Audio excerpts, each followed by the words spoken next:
unas breves palabras para daros las gracias por estar aquí tan numerosos. Y realmente esto es un honor estar aquí. Mi papel ahora mismo es de introducir a una persona que creo que, bueno, no nos hace falta introducción, pero bueno, voy a dar algunas pinceladas. Josep Piqué es licenciado y doctor en Ciencias Económicas y Empresariales, premio sobresaliente cum laude de la Universidad de Barcelona.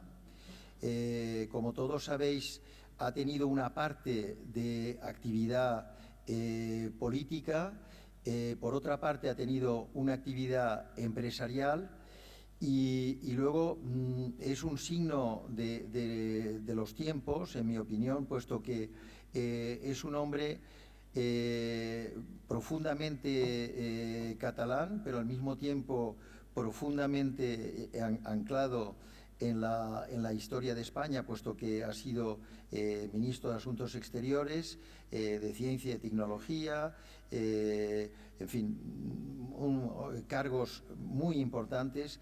Y luego, desde su anclaje catalán y español, es un hombre que ha mirado con mucha atención al mundo.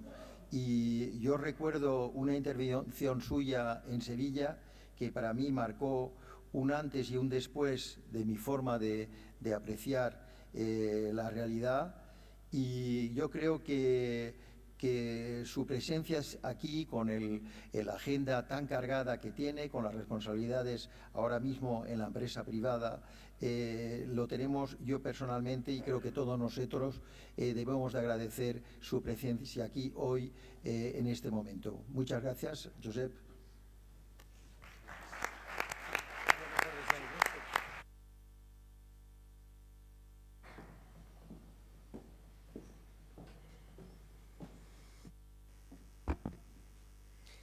Muchas gracias, querido amigo José Gandía, señor secretario general del Ministerio de Agricultura, señor presidente del Consejo Rector de IFEMA, buen amigo, señor presidente de Frisuelva, señor presidente de CEPEX, que ha tenido la amabilidad de hacerme su amable presentación, y señoras y señores. Yo lo primero que tengo que hacer es responder a una pregunta que seguro que es elemental y que todos ustedes se hacen, y es: ¿qué estoy haciendo yo aquí? Yo estoy ahora en un sector muy distinto, tengo unas responsabilidades empresariales en el sector de la ingeniería y la construcción, en una empresa multinacional que cotiza en el IBEX, pero que por su propio contenido está muy alejada del sector que ustedes representan en sentido amplio, de frutas y hortalizas, y en particular de eso que hemos dado en llamar, y está bien porque sirve para definirlo, las berries. Pero cuando José Gandía me pidió intervenir a través de un amigo común, le dije que sí, porque pensaba que igual les podría resultar interesante, mi intervención no va a ser muy larga, que les transmitiera algunas ideas sobre cómo está cambiando el mundo, partiendo de mis diferentes experiencias profesionales en el ámbito público y en el sector privado, y yendo de lo general a lo particular. Por lo tanto, les pido un poco de paciencia, porque seguramente al principio ustedes pensarán: ¿de qué nos habla este señor? ¿Qué nos ha venido a contar cuando mis problemas son otros que los que usted me va a explicar? Pero yo creo que siempre es bueno que cada uno, desde su ámbito particular de actuación, desde su empresa, desde su sector, desde su ámbito de actividad, pues tenga siempre en mente cuál es el contexto global en el cual nos movemos y hacia dónde va el mundo, porque en algún momento nos puede ser efectivamente de utilidad. Antes José Gandía ha hecho referencia a un librito que hace poco tuve ocasión de publicar, y que recogía algunas experiencias de mi pasado profesional, y que tiene un título muy significativo que se llama Cambio de era. Y alguien me podía preguntar, de hecho me lo han preguntado, ¿no? ¿Por qué cambio de era y no era de cambio? Y la respuesta es muy simple. Las eras de cambio son permanentes, son constantes. Constantemente estamos cambiando. Y eso es así desde la noche de los tiempos.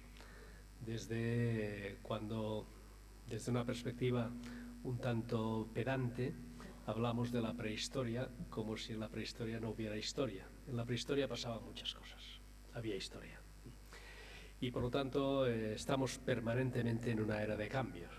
Otra cosa es cuando estamos hablando de un cambio de era, es decir, de un cambio cualitativo, de una nueva etapa, de una nueva fase, que no es simplemente una etapa en la que pasan cosas, que eso siempre es así, en la que cambian cosas, faltaría más, siempre es así, sino que nos cambia el paradigma, que tenemos que ver el mundo de una manera distinta. Y yo, que soy un apasionado de la historia y de la geografía, como observarán en un momento, me gusta hacer un repaso muy breve, pero para situar lo que les quiero transmitir. El mundo viene de unos pocos siglos, que en la historia de la humanidad es nada, es simplemente un fotograma de una larga película.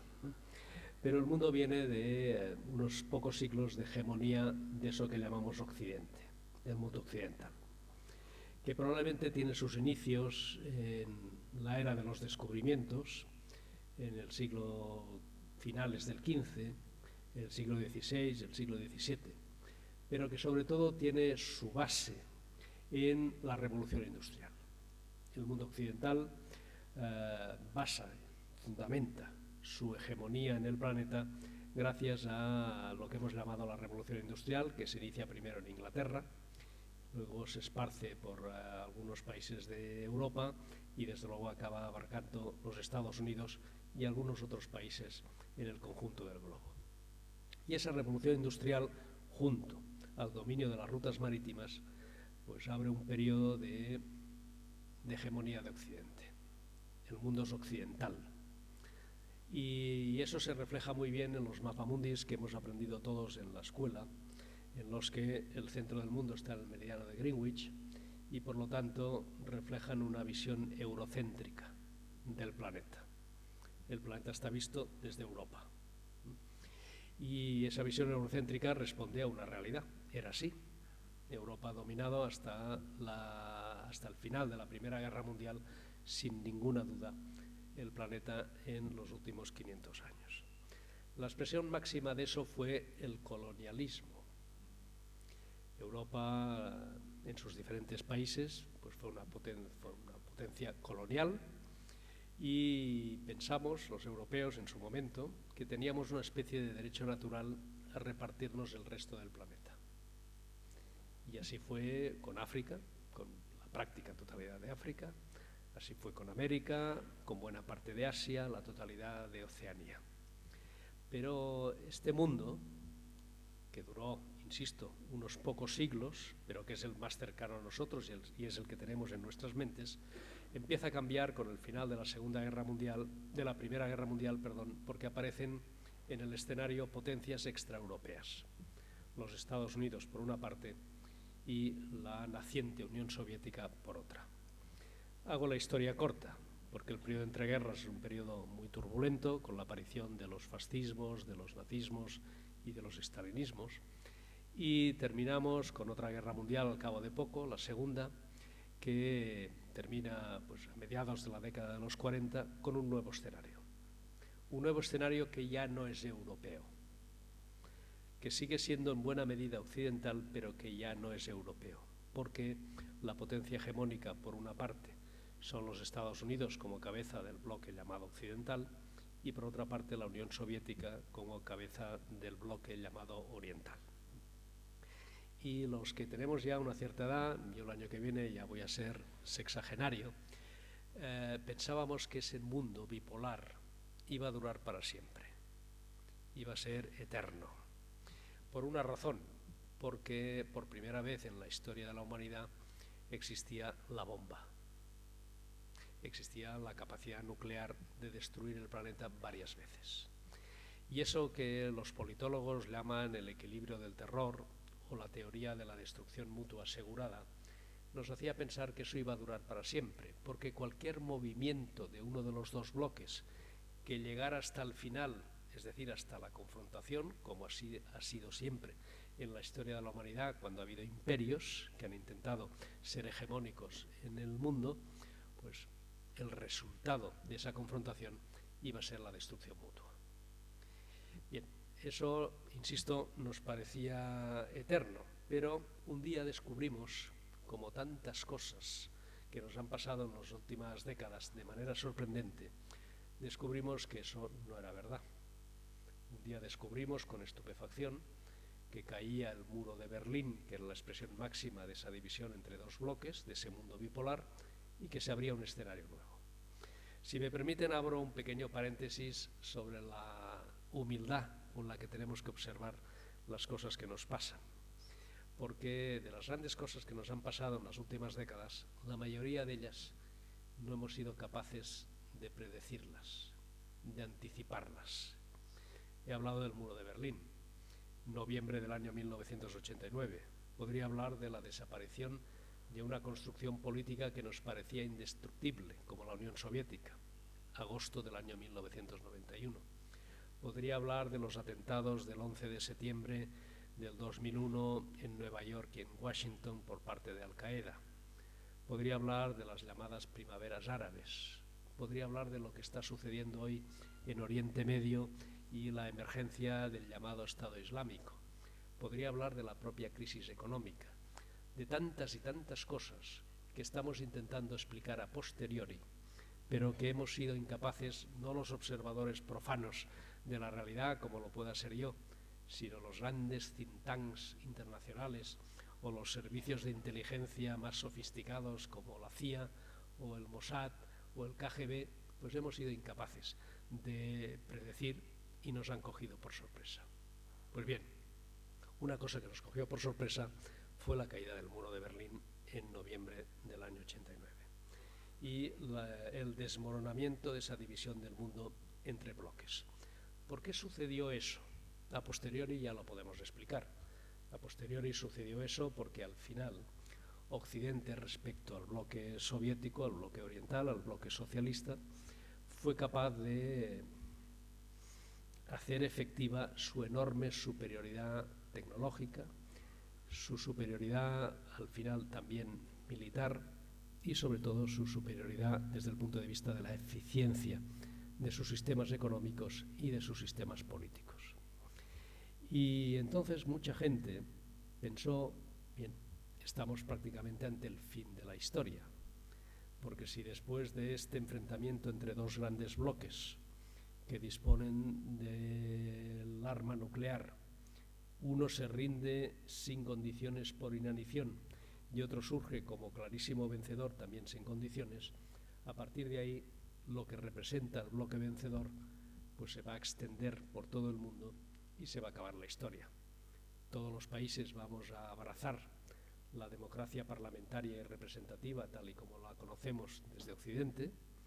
Todo el mundo va a abrazar la economía de mercado tal y como la interpretamos desde Occidente y todo el mundo va a reconocer que nuestros valores son superiores. La igualdad entre el hombre y la mujer, la tolerancia, el respeto a las minorías, que gobiernan las mayorías, las cosas que forman parte de nuestro acervo político y cultural. Y ahí descubrimos también con sorpresa que esa especie de Arcadia feliz que estábamos dibujando no era cierta. Lo descubrimos de manera dramática y abrupta un 11 de septiembre del año 2001, cuando vimos que ese nuevo orden internacional tenía enemigos muy serios. Pero además lo hemos visto de otra manera probablemente más profunda, y es que se produce una gran paradoja. Cuando cae el muro, Occidente, empezando por Estados Unidos, encabezado por Estados Unidos, se erige como un clarísimo vencedor de lo que llamábamos entonces la Guerra Fría. Y la paradoja es que después de esa clarísima victoria de Occidente en la Guerra Fría, se inicia el proceso de desoccidentalización del mundo más vertiginoso que ninguno nos podríamos haber imaginado antes. En pocos años, en 25, desde el año 89, justo eso, una generación, el mundo ha dejado de ser occidental. ¿Y qué quiere decir que ha dejado de ser occidental?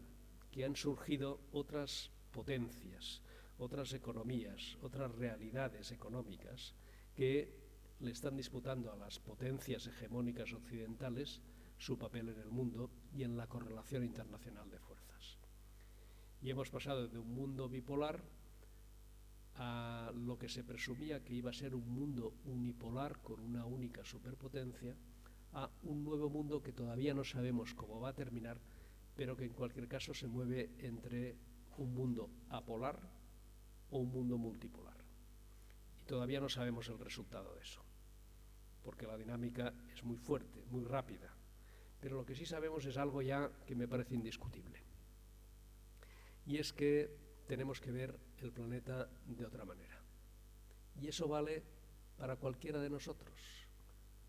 Para los que estamos en estos momentos ejerciendo responsabilidades en el mundo de la ingeniería y de la construcción a nivel multinacional, o vale para las empresas que están en el mundo hortofrutícola o en particular en el mundo de las berries y que desde Huelva pues pueden ver las cosas de una determinada manera, pero que tienen que interpretar hacia dónde vamos. Y ahí hay un desplazamiento del centro de gravedad. Antes hablaba del meridiano de Greenwich, es decir, Europa en el centro. Y eso ha sido cierto durante mucho tiempo. No en la historia, pero sí en los últimos siglos. Y bueno, después de la Segunda Guerra Mundial sobre todo, todos hemos aceptado que el centro de gravedad, por la potencia de Estados Unidos, se ha ido desplazando por el Atlántico. Ahora es un tópico decir, por la potencia de la costa, digamos, más oriental de Asia, que el centro de gravedad se está desplazando por el Pacífico. Muy bien. Es así. Yo me atrevo a aventurar una hipótesis. El centro de gravedad del planeta está ya muy cerca de un sitio que a lo mejor a muchos de ustedes no les suena o les suena poco y a lo mejor hasta les resulta difícil de identificar desde el punto de vista geográfico. El centro de gravedad del planeta está en, más o menos, el estrecho de Malaca. Y como no todos ustedes tienen la obligación de compartir mi pasión por la geografía, les diré dónde está el estrecho de Malaca. El estrecho de Malaca está en el Ecuador. Y por lo tanto, una primera lectura. El mundo se está desplazando del norte al sur. Y por lo tanto no está mal situar el nuevo centro en el Ecuador. Eso hace que mucha terminología se haya convertido en obsoleta. Cuando hablábamos hace unos años del diálogo norte-sur o hablábamos del tercer mundo, todo esto ya no vale, ya no sirve. Como cuando hablamos de potencias emergentes, y ya no vale, porque las llamadas potencias emergentes ya han emergido. Estamos ante un nuevo paradigma. Pero además el estrecho de Malaca está mucho más hacia el oriente y hacia el occidente. Y es la conexión natural entre el océano Pacífico y el océano Índico. Y ahí, justo en ese punto, es donde se concentra cada vez más el poder económico, el poder demográfico, el poder financiero, el poder político, el poder militar o el poder cultural. Y tenemos que empezar a interpretar el mundo en el que nos movemos de esa manera. Y les invito a hacer un ejercicio virtual. Si el estrecho de Malaca, que está justo debajo de Singapur y por encima de la isla de Sumatra en Indonesia, lo ponemos en el centro del mapa mundi, descubriremos que Europa es periférica, que nos hemos situado ya en un extremo del centro de gravedad y que donde está la potencia de verdad de este nuevo mundo del siglo XXI está muy lejos de aquí. Desde todos los puntos de vista. Desde el punto de vista demográfico me parece del todo punto evidente. Son muchos miles de millones, muchos más que nosotros. Desde el punto de vista económico, cada vez más. En paridad de poder adquisitivo, China ya es hoy más importante que los propios Estados Unidos. Desde el punto de vista político, es obvio que no se pueden establecer grandes equilibrios en la correlación internacional de fuerzas sin la participación de países como China o India. Desde el punto de vista comercial, exactamente lo mismo. Por el estrecho de Malaca pasa más de una cuarta parte del comercio marítimo internacional de mercancías. Pero incluso desde el punto de vista cultural, es un ejemplo que me gusta mucho mencionar porque me parece muy relevante, ¿no? Hace unos años, en nuestro propio país, en España, ir a un restaurante chino era algo cutre. Hoy los restaurantes más caros de Barcelona o de Madrid o de Huelva son los restaurantes asiáticos. Y no es de nuevo producto de la casualidad, sino el resultado de ese nuevo marco en el que nos tenemos que mover. Por tanto, desoccidentalización, desplazamiento del centro de gravedad, aparición de nuevas potencias cada vez más relevantes y que le disputan a las antiguas potencias occidentales su papel hegemónico. Pero además están pasando otras cosas, y una muy relevante también a los efectos de todos los que estamos aquí, estemos en el sector en el que estemos. Y es que, gracias a las nuevas tecnologías de la información y de las comunicaciones, se está produciendo una convergencia en las capacidades tecnológicas. La supremacía de Occidente venía de haber hecho la revolución industrial y de no haberla compartido, de mantener esa ventaja tecnológica y productiva, de ser capaces de producir mucho más con menos gente. Esto está desapareciendo. Y por lo tanto los países importantes en el mundo van a volver a ser, como fue hasta el siglo XVIII, aquellos que tengan más población.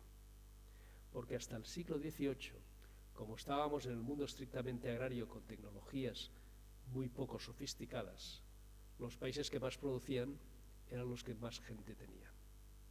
Eso cambia con la revolución industrial, pero eso está de nuevo cambiando en sentido contrario con la revolución tecnológica. Y si comparamos en términos relativos la capacidad, la productividad con los costes laborales unitarios, veremos que de nuevo, como decía Augusto Comte, fundador de la sociología moderna y del positivismo, en la demografía está el destino. Y esa es una reflexión que también tenemos que hacer desde nuestra vieja Europa, con unos índices de natalidad y de evolución demográfica pues francamente negativos. Y esa uniformidad tecnológica, esa convergencia tecnológica, comparada con los CLUs, con los costes laborales unitarios, me lleva a otra consideración que también es relevante a sus efectos. Y es que antes, ya no les habla un economista que ha sido y sigue siendo, aunque en excedencia, profesor de teoría económica, antes, cuando estudiábamos los modelos competitivos, los diferentes modelos competitivos, decíamos siempre hay uno que es el más bonito desde el punto de vista teórico, el más atractivo desde el punto de vista teórico, que es el modelo de la competencia perfecta, que es un modelo, a ver si les suena, igual lo pueden ustedes aplicar. Es un mercado en el que hay muchos oferentes y muchos demandantes. Es un mercado en el que hay libertad de entrada y libertad de salida. Es un mercado en el que no hay barreras tecnológicas insalvables. En algunos casos, pues las condiciones climatológicas, quizás, ¿no? Y después es un mercado en el que el consumidor tiene toda la información relevante para poder tomar una decisión. Normalmente, en la práctica, es muy difícil encontrar un mercado con todas estas características. Era muy difícil. Pero hoy ya es mucho más fácil. Porque mercados con muchos oferentes y muchos demandantes, los hay. Haylos. Mercados con libertad de entrada y salida, los hay. Mercados sin barreras tecnológicas insalvables, prácticamente todos. No todos, pero prácticamente todos.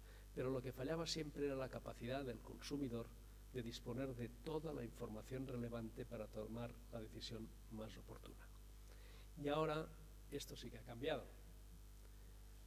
Todos ustedes tienen esto, o tienen un iPad, o tienen un instrumento para poder acceder a toda la información relevante simplemente con un dedo. Y no solo eso, sino que con un dedo pueden tomar la decisión de consumir o no, o tomar la decisión de comprar o no. Y eso hace que cada vez más todos los mercados, incluidos los mercados en los que ustedes están, sean más parecidos a la competencia perfecta. Y eso me lleva a una reflexión última, y es: si los mercados son todos de competencia perfecta, perdonen ahora el tecnicismo de economista, se cumplen dos condiciones. Una que es común a todos los mercados competitivos, aunque no sean de competencia perfecta, y es que el equilibrio con rendimientos decrecientes se consigue cuando el coste marginal de producir la última unidad se iguala al ingreso marginal de vender la última unidad. Pero en competencia perfecta, esa condición se equipara a otra, y es que el coste medio se iguala al ingreso medio. Dicho de otra manera, en los mercados de competencia perfecta, el beneficio del conjunto tiende permanentemente a cero. Y cuando el beneficio del conjunto tiende permanentemente a cero, quiere decir que la mortalidad es muy alta. Los que están por encima de la función de costes promedio se mueren, y los que están por debajo tienen beneficio, pero inmediatamente atraen a otros actores en el mercado para entrar. Y eso es un esfuerzo permanente, costosísimo y pesadísimo. Yo, antes de dedicarme a lo que ahora me dedico, he estado en otro sector que entenderán perfectamente por qué se lo cuento, y estaba en el sector del transporte aéreo. La mortalidad en el sector es también brutal, porque es un sector de competencia perfecta. Y la única manera de sobrevivir en el sector del transporte aéreo, en el sector de las berries, en el sector hortofrutícola, en el sector de la ingeniería y la construcción, en el sector de lo que sea, es que en este nuevo paradigma y en este nuevo mundo absolutamente global, y en el que la información fluye en tiempo real y que los consumidores disponen de todo aquello que necesitan para tomar una decisión adecuada, lo único que puedes hacer para sobrevivir es intentar diferenciar tu producto. Salir del mundo de las commodities.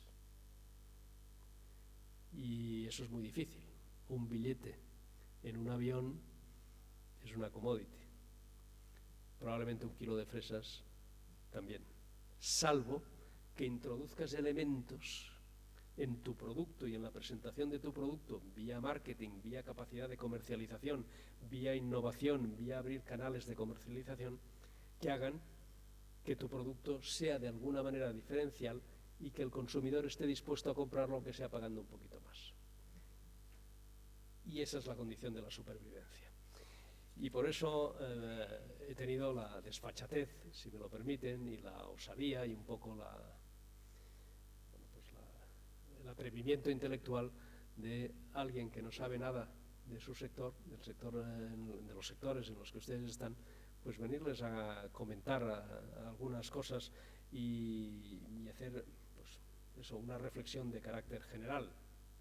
Estamos ante un mundo global para todos, para un mundo cada vez más interconectado para todos, para un mundo cada vez mejor informado desde el punto de vista de las aspiraciones y los deseos de los consumidores, ante un mundo que para sobrevivir necesita dimensión y por lo tanto concentración, para un mundo que inevitablemente tiene que innovar, porque si no somos capaces de ser un poco diferentes de nuestros competidores, la única posibilidad de competir es por la vía estricta de los costes, y en ese terreno, por muchísimos motivos, no necesariamente estamos en las mejores condiciones posibles. La lucha está en el mercado, la lucha está en el producto y en diferenciarnos. Y ojalá todos ustedes en este simposio, en este congreso que están celebrando ahora, y en este simposio, pues vayan incorporando elementos que les permitan seguir compitiendo y desde luego seguir mejorando. Yo he visto algunas cifras, no me corresponde a mí ahora rememorarlas porque está el secretario general de Agricultura, de la capacidad exportadora del sector. Eso quiere decir mucho, porque quiere decir que a pesar de la competencia y de ese nuevo mundo en el que estamos y que se va a profundizar sin ninguna duda, quiere decir que han sabido ustedes encontrar aquello que les diferencia de los demás, que les hace distintos y que permite que les compren y que no compren a otros. De lo que se trata es de seguir aprendiendo, de profundizar en todas estas cosas y de que en este Fresh Life de esta ocasión pues salgan ustedes con las ideas lo más claras posibles. Necesitamos luchar todos los días, no hay otra manera de competir. La alternativa no es seguir haciendo las cosas como siempre se han hecho, porque eso nos lleva a la no supervivencia. La alternativa es innovar y hacer las cosas distintas todos los días y pensar que lo que tenemos que hacer es anticiparnos a nuestros competidores. Muchas gracias.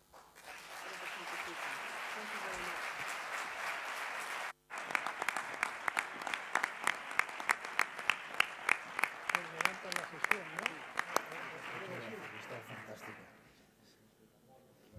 Sí, yo creo que sí.